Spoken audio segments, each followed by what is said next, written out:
Imagine a digital ghost, one that's sponsored by a nation-state, specifically designed to slip into even the most secure networks, completely undetected. Well, today, we're not just talking about them, we're going to crack open their playbook. We'll break down the exact strategy of one of Iran's most elite hacking groups, and then, and this is the important part, we'll build our very own counter-playbook to stop them cold. Let's dive in. And just so we're clear, none of this is guesswork. Everything we're about to cover comes straight from the official sources.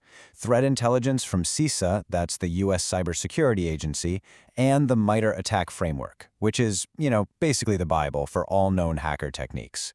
So, the group we're focused on today is called Muddy Water. Now, you shouldn't think of them as your typical smash-and-grab hackers. No, these are patient, government-backed spies. They're part of Iran's Ministry of Intelligence, and they've been methodically going after critical infrastructure all over the world since at least 2017. Their goal isn't just quick chaos. It's all about long-term espionage. Here's our game plan for this explainer. First, we'll get to know the attacker. Then we're going to dissect their two-phase attack. First, how they get through the front door, and then how they take control of the entire building. And most importantly, we'll finish up by building our own defense plan to keep them out for good. All right, let's kick things off with Section 1, Iran's Cyber Espionage Group. Look, before we jump into all the code and the technical tactics, it's absolutely crucial to understand who is behind the keyboard. Who exactly is Muddy Water? Because knowing their motivations and what they're capable of is really the first step in predicting their next move. And that brings us right to the heart of this analysis, the Muddy Water playbook. Every elite team has a set of proven plays, and it's no different in the world of espionage. This is theirs. We're going to deconstruct their methods step by step, from the very first moment they knock on your digital door to the second they basically own the system. So, how does an attack like this even get started? Well, it all begins with getting through the door. In this section, we're going to look at exactly how Muddy Water achieves that critical initial access. How do they manage to pick the digital lock on some of the world's most heavily defended networks? Their number one weapon is a classic, but they use it with a terrifyingly precise twist: spear phishing. Seriously, forget the generic spam you delete every day. We're talking about handcrafted emails sent to a specific person, designed to look so legitimate that even a really cautious employee might get fooled into opening that door. And they really have two main ways of doing this. First, with tactic T1566.001, they'll attach a weaponized document. Think a PDF or a Word file. It looks totally harmless, but it tricks you into enabling macros, and boom, that triggers their malicious code. The other way, tactic T1566.002, is even simpler. An email with a link that, when you click it, takes you to a site that downloads their malware right onto your machine. But here's the thing, they don't just rely on tricking people. They're also digital opportunists. They are constantly scanning the internet for any unpatched public-facing software. A classic example is how they exploit vulnerabilities in Microsoft Exchange like CVE 2020-0688. This lets them just walk right in through a technical backdoor, no human error needed. Okay, so they're in the door. But a successful hack isn't just about getting in, it's about staying in. So now we'll look at how they actually take control of the system. This phase is all about two things: execution, running their code, and persistence, making sure they can't be easily kicked out. And this is where their strategy gets really clever. They live off the land. So instead of bringing in their own obvious custom-built malware that would set off all sorts of alarms, they use the tools already built into your system against you. It's the ultimate camouflage, right? They hide in plain sight by making their malicious activity look just like normal, everyday system administration. Here are some of their favorite tools for the job. They love to abuse PowerShell for its powerful scripting abilities and Windows Management Instrumentation, or WMI, to run commands remotely and quietly. They also hijack other standard system tools like MSTA, Rundell32, and CMSTP to run their malicious code.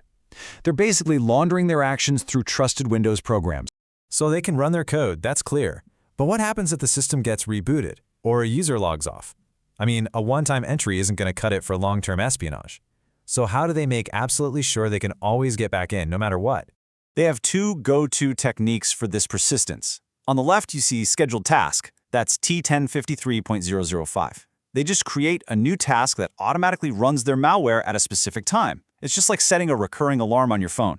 And on the right, they use registry run keys, T1547.01. By adding an entry here, they make sure their malware runs every single time Windows starts up. It's brilliant and sneaky. All right, we've seen their attack plan. We know how they get in, and we know how they stay in. Now it's our turn. Let's flip the script and build our defense. We're going to use CISA's own playbook to create real, actionable countermeasures for every single step of their attack. Let's start right at the beginning of their attack. Since their main way in is spear phishing, our very first line of defense has to be at the email gateway. So the question is, how do we stop those malicious emails in their tracks? The answer is Countermeasure CM0055, and you should think of this less like a simple spam filter and more like a digital passport check for every email you receive. It uses a set of rules to mathematically prove that an email is actually from who it says it's from, stopping those fake, malicious messages before they even have a chance to land in an inbox.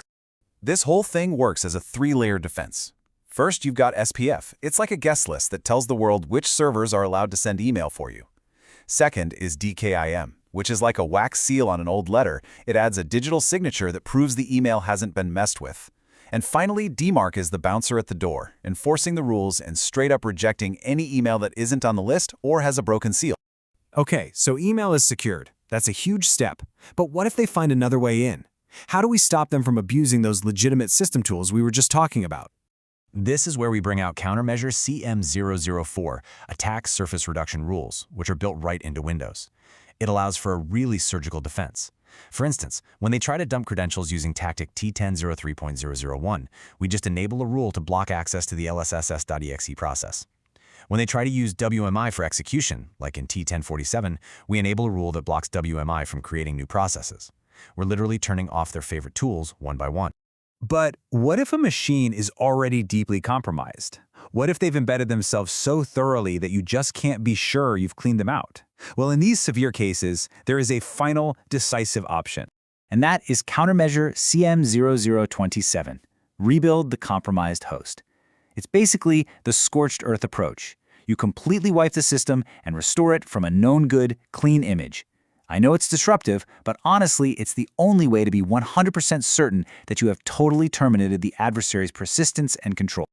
So, there you have it. We walked through the attacker's playbook and the defender's counter playbook. Knowing their strategy is absolutely a critical first step. It's half the battle. But the real question is, are you and your organization actually ready for the other half? Hey, if this breakdown of attacker tactics and defender strategies was helpful for you, do me a favor and hit that like button and subscribe to the channel. Staying ahead of threats like muddy water is a constant battle, and your support really does help us continue to bring you the intelligence you need. Thanks for watching.